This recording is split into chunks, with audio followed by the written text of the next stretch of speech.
Okay, the main factor of this strategy is divergence. Now, one factor that I do uniquely on divergence is that on my CCI, I always connect my peaks. I don't connect my low ends. It's always going to be my peaks. Now, let's see here. Here's an example of a divergence. We have a high here, and then we have a higher high here.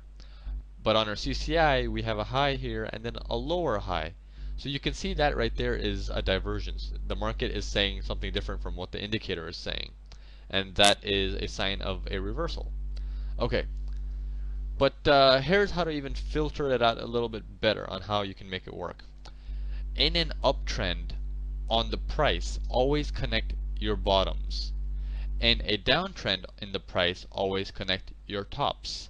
On the CCI, just connect your tops at all times.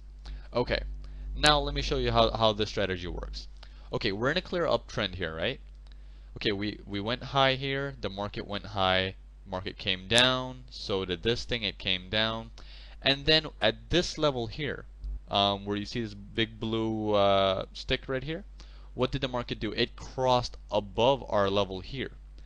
So this was our signal line, which saying that, okay, this is where the divergence started.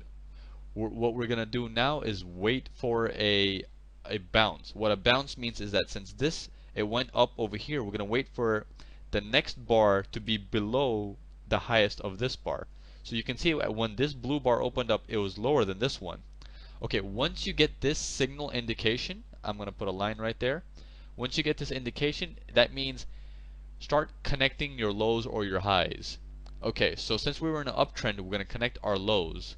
We're going to take my trend line indicator. I'm going to connect, here's the lowest point to a lowest point here. Okay, nice little uptrend right there.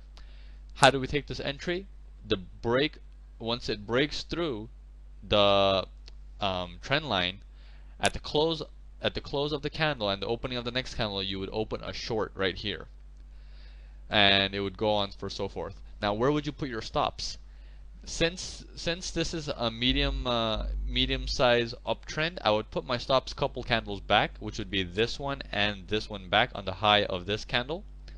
If for example, just for example, if the trend line was like this, where it's not so steep, then I would keep the stop at the high of my breakout candle.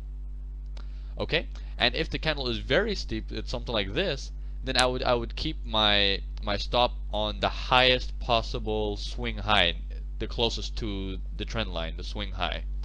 Okay, so that pretty much concludes on how you can trade this divergence breakout strategy. Again, it's mostly price action. You were just using the CCI just to see divergence. We're not following